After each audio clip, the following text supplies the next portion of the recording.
አሰላሙ አሌይኩም ወረህመቱላሂ ወበረካቱ። እንዴት ናችሁ? ሰላም ናችሁ ሆይ? በህልማችሁ ዶሮ ወጥ መብላት የሚሰጠውን ፍቺ ዛሬ እናያለን ማለት ነው። ሰብስክራይብ ላይክ አድርጉ።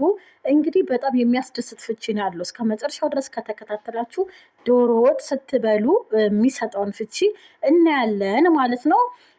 ሼር ማድረግ አይረሳ። ወደ ህልሙ እገባለሁ ማለት ነው። ትኩስ ዶሮን በህልም ውስጥ መብላትን ማየት ወደ ህልም አላሚ ህይወት የሚመጣውን ታላቅ ደስታ ያሳያል። በአጠቃላይ ህልም አላሚው በህይወቱ ብዙ አዎንታዊ ለውጦች ይመጣሉ ማለት ነው። በእውነተኛው ህይወት የተቸገረ ሰው፣ ያጣ ሰው፣ ድሃ የሆነ ሰው በእውነታው ማለት ነው በህልሙ ዶሮ ወጥ ሲበላ ካየ የሚያጋጥሙትን ችግሮች በሙላ እንደሚያስወግድና የስነ ልቦና ሁኔታ ሁላ እንደሚስተካከል፣ ጭንቀቱ እንደሚወገድ ይገልጻል። ተማሪ ከሆነ በህልሙ ዶሮን ሲበላ ካየ በትምህርቱ ወይም በአካዳሚክ ህይወቱ ትልቅ ደረጃ ላይ እንደሚደርስ፣ ለምሳሌ የዩኒቨርሲቲ የመግባት እቅድ ካለው በህልሙ ዶሮን ሲበላ ካየ ዩኒቨርሲቲ እንደሚገባ የሚናገር ህልም ነው። በቃ ትልቅ ቦታ ላይ እንደሚደርስ ይገልጻል፣ ተማሪ ከሆነ ማለት ነው።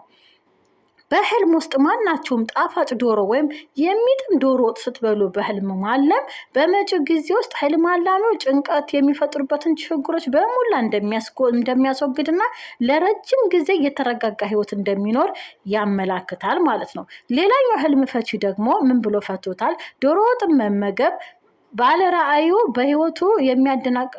በህይወቱ የሚገጥመውን የተትረፈረፈ መተዳደሪያ ያመላክታል ብለው ፈተውታል ማለት ነው።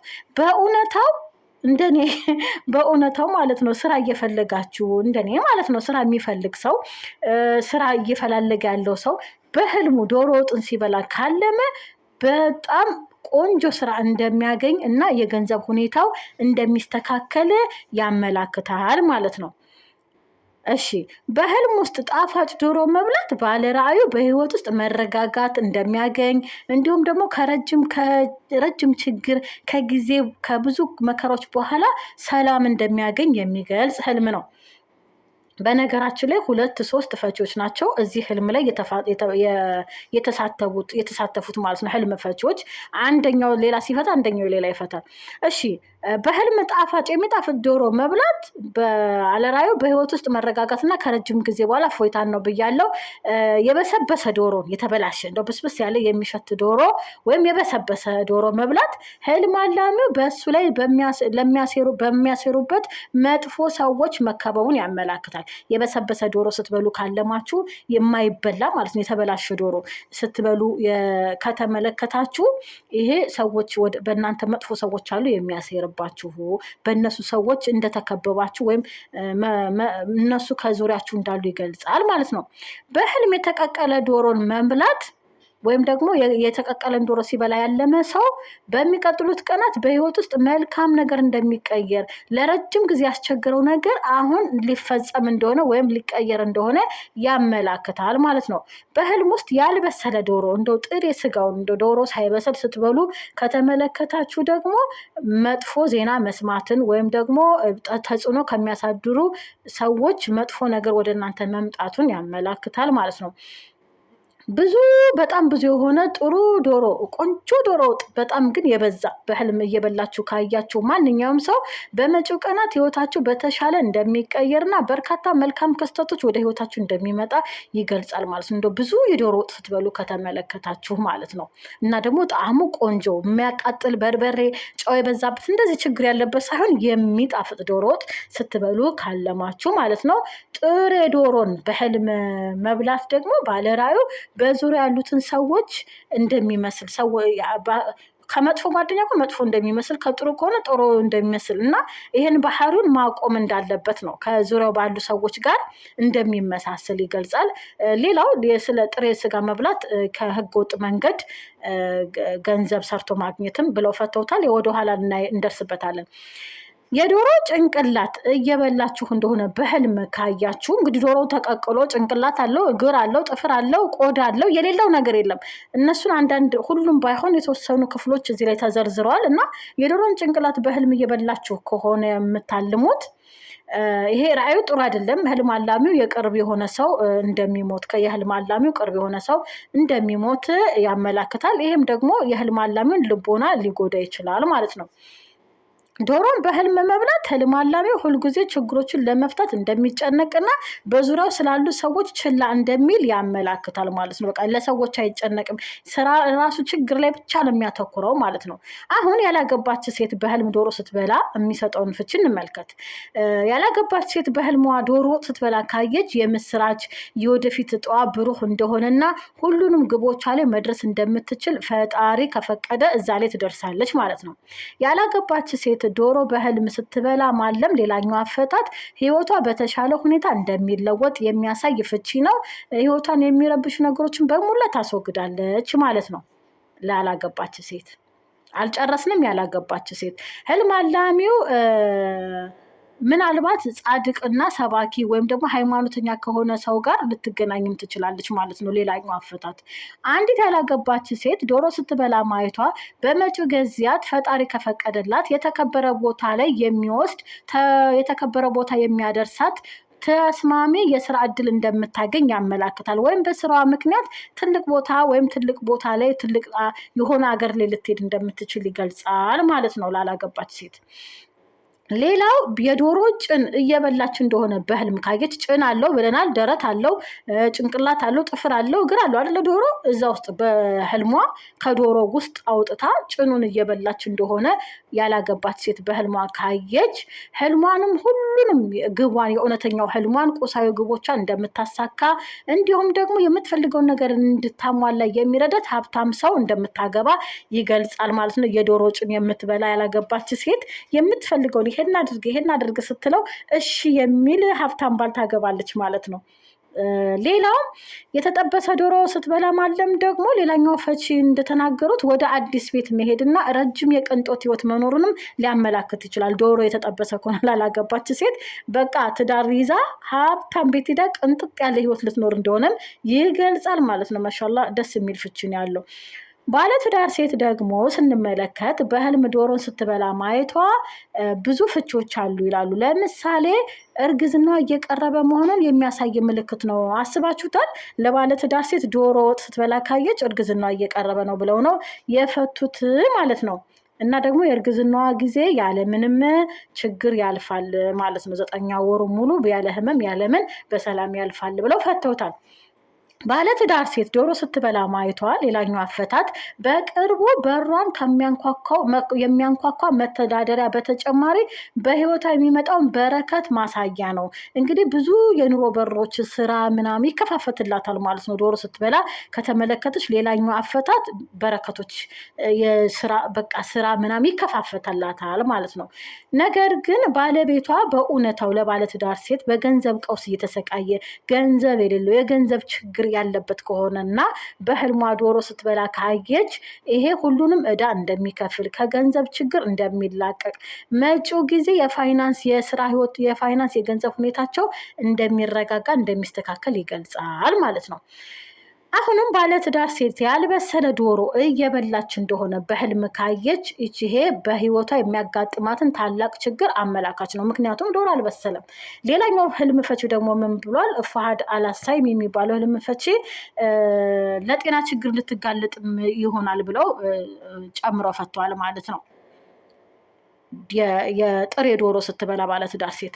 እሺ ባለትዳር ሴት በህልም ያልበሰለ ዶሮ መብላት ተጨማሪ ፍቺ በሚመጣው ጊዜ ውስጥ የጋብቻ ህይወቷ እንደሚበጠበጥ ወይም አለመረጋጋት እንደሚፈጠር የሚያሳይ ፍቺ ነው። ምናልባትም ሁኔታው እስከ ፍቺ ሊጠናቀቅ ወይም ፍቺ አማራጭ ሊሆን ይችላል ማለት ነው። ጸባቸው እንደው ብፋቱ ይሻላል ብለው ብንፋታ ይሻላል ብለው ፍቺን አማራጭ ሊያደርጉ ይችላሉ።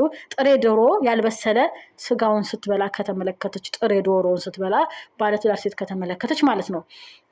ነፍሰ ጡር ሴት ደግሞ በህልሟ ዶሮ ስትበላ ማየት በህይወቷ የምታገኘው ሰፊ መተዳደሪያ ማሳያ ምልክት ነው። ነገር ግን ይላል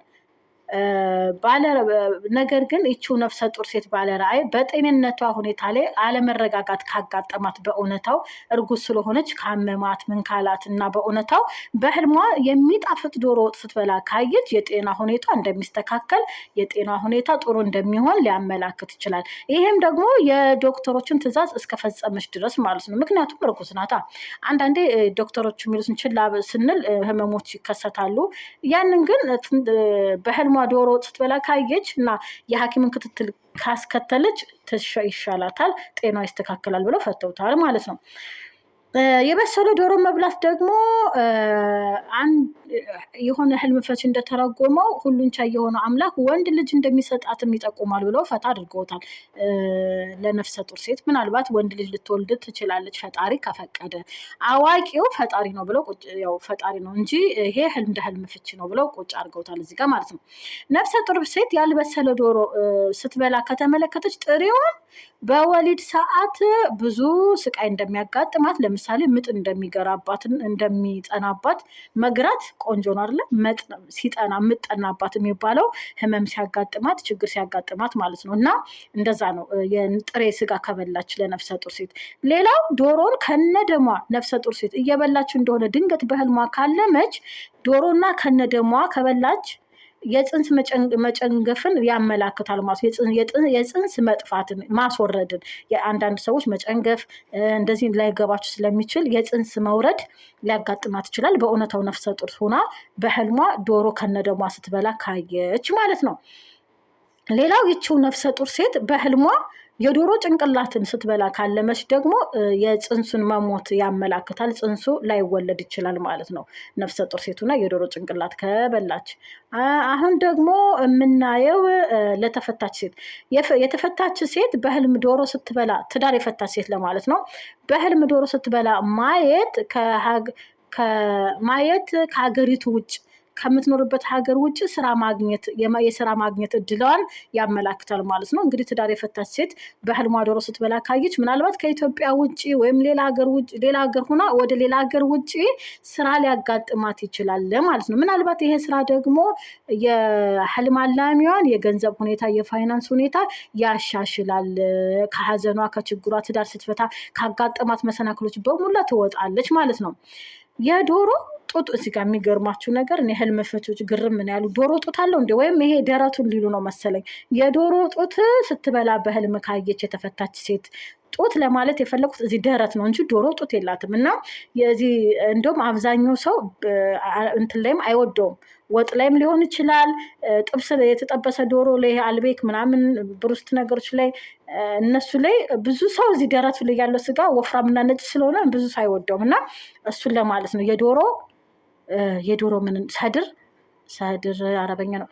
የዶሮ ምንድን የሚባለው እዚህ ደረቷ ላይ ያለው እሱን ስትበላ በህልም ካየች የተፈታች ሴት እንደገና ለመሰላችሁ እዚህ ጋር ትኩረት ሰጥቼ እየታገልኩ ያለሁት ድጋሚ ማግባቷን ስለሚያበስር ነው። ፍቺው ድጋሚ ልታገባ እንደሆነ ያበስራል ነው። ግን ምንድን ያሉት የዶሮ ጡት ስትበላ ዶሮ ጡት ስለሌለው የዶሮ እዚህ ደረቱን ስትበላ ወይም እዚህ ጋር ወይኔ ጉዴ ፈላ እንደው መላላጫ ይሆን አታውቂም ወይ ብላችሁ እንዳትሰድቡኝ። እዚህ ጋር ወፈፍራም ስጋዎችን ነው እንግዲህ እኔ ቦታውን መጠቆም አልፈልግም። የዶሮ ወፈፍራሙን ስጋ ደረቷ አካባቢ ያለውን ስትበላ ካየች የተፈታች ሴት ምን ልትሆን ነው? ወደ ትዳር አጋሯ ወደ ፈታችሁ ባል ወደ አዲስ ባል ልታገባ ነው። የምን የተፈታማ ተፈቷል በቃ። እዚህ ጋር ግን ስለተፈታ ባል መመለስ አያወራም እና ወደ አዲስ ባል ልታገባ እንደሆነ ይገልጻል ማለት ነው። እሺ እንቀጥላለን። ደግሞ ለወንድም ስላለ ማለት ነው። አንድ ወንድ አልጨረስንም። የተፈታች ሴት የዶሮ እግሩን እኔ እኮ ብያችኋለሁ የሰውነት ክፍሎቹ ጋር ይለያያሉ። እግር አለ ምን አለ ስላልኩ እኮ ነው። እና ጡቶች ያልነው ደረትን ነው። እግሩን ስትበላ ካየች ደግሞ የደስታ ህይወት መጀመሯ ምልክት ነው። ያለፈውን ሁሉ ነገር ትዘጋና አዳዲስ ህይወት ጉዞ ትጀምራለች። ጥሩ ህይወት ማለት ነው ለተፈታች ሴት እግሩን ስትበላ የዶሮን ካየች። አንድ ወንድ ደግሞ በህልም ውስጥ ዶሮ ሲበላ ማለም በዙሪያ ካሉት ሰዎች ጋር ጠንካራ ግንኙነት ይፈጥራል ማለት ነው። አያችሁት አይደለ ለውጡን? አንድ ወንድ በህልሙ ዶሮ ሲበላ ካለመ ከሰዎች ጋር ጠንካራ ግንኙነት ይፈጥራል፣ ጠንካራ ትስስርነት ይፈጥራል። እንዲሁም ደግሞ ዶሮ በሩዝ ሲበላ ካየ ደግሞ ሰፊ መተዳደሪያ ያገኛል። ባለትዳር ወንድ በህልም ውስጥ ዶሮ ሲበላ ከተመለከተ የሚስቱ እርግዝና መቃረቡን የሚያሳይ ፍቺ ነው ብለዋል። ነጠላ ከሆነ ደግሞ የጋብቻውን መቅረብ ያመላክታል። ያላገባ ወንድ ከሆነና ዶሮ ወጥ ሲበላ ካየ የጋብቻ የሚያገባበት ቀን መድረሱን ይገልጻል። ባለትዳር ወንድ ከሆነ ደግሞ የሚስቱን እርግዝና ይገልጻል። ዶሮ ወጥ ሲበላ ካየ በህልሙ። ሌላው ቅድም እንደተናገርኩት ጥሬ የዶሮ ስጋ እየበላ በህልም ያየ አንድ ወንድ ባለትዳር በህገ ወጥ መንገድ ገንዘብ ማግኘቱን የሚያሳይ ፍቺ ነው ማለት ነው። አንድ ወንድ በህልም ሩዝና ዶሮ አንድ ላይ ሲበላ ማየቱ በመጪው ጊዜ ውስጥ አስፈላጊ ቦታ እንደሚያገኝ የሚያሳይ ምልክት ነው። ትልቅ ቦታ ላይ ይደርሳል ማለት ነው። በሱ አማካኝነት የገንዘብ ሁኔታው እንደሚረጋጋ አስፈላጊ ቦታ ስለሚያገኝ ወይም አስፈላጊ ስራ፣ ጥሩ ስራ ስለሚያገኝ ገንዘቡ ወይም የገንዘብ ሁኔታው ይሻሻላል፣ ጥሩ ህይወት ይኖራል ማለት ነው። ሌላው ይሄኛው ህልም ፈቺ ደግሞ የተጠበሰ ዶሮ፣ ያው የተጠበሰ ማለት ያረረ ስለሆነ የተጠበሰ ዶሮን በህልም ውስጥ መብላት ብዙ ገንዘብ ማጣትና ውድቀትን ሊያመላክት ይችላል ብሎ ሌላኛው ፈቺ ደግሞ ተናግሯል ማለት ነው። እና ያው ህልም ፈቺዎች አንዱ ከአንዱ ፈቺዎቻቸው ስለሚለያዩ ነው። ውድ ተመልካቾቼ ለዛሬ ይዤላችሁ የቀረብኩት በህልም ዶሮ ወጥን መብላት በአጠቃላይ ይህን ይመስላል። እንግዲህ ዶሮ ወጥን ከበላችሁ ምን በረከት ሲሳይ ወደ ቤታችሁ ሊመጣ እንደሆነ ይገልጻል። ግን ጥሬውን ከበላችሁ ደግሞ ይሄ ነው አስጊ የሚሆነው። እንግዲህ ያልበሰለ ዶሮ በእውነታው ይከፋል። እንደ ሽታው ራሱ ለማሰብ ራሱ እንዴት እንደሚደብር ግን በህልም ትበሉታላችሁ። ህልም ነዋ። ፍቺው ግን ያው እንደነገርናችሁ ነው። የህገወጥ ገቢ ምናምን ያው ህልም እዛው እንደተናገርኩት ነው። ደህና ቆዩ። ቻው። በሌላ ፍቺ እስክንገናኝ ላይክ፣ ሰብስክራይብ አድርጉ፣ ሼር አድርጉ። ቻው።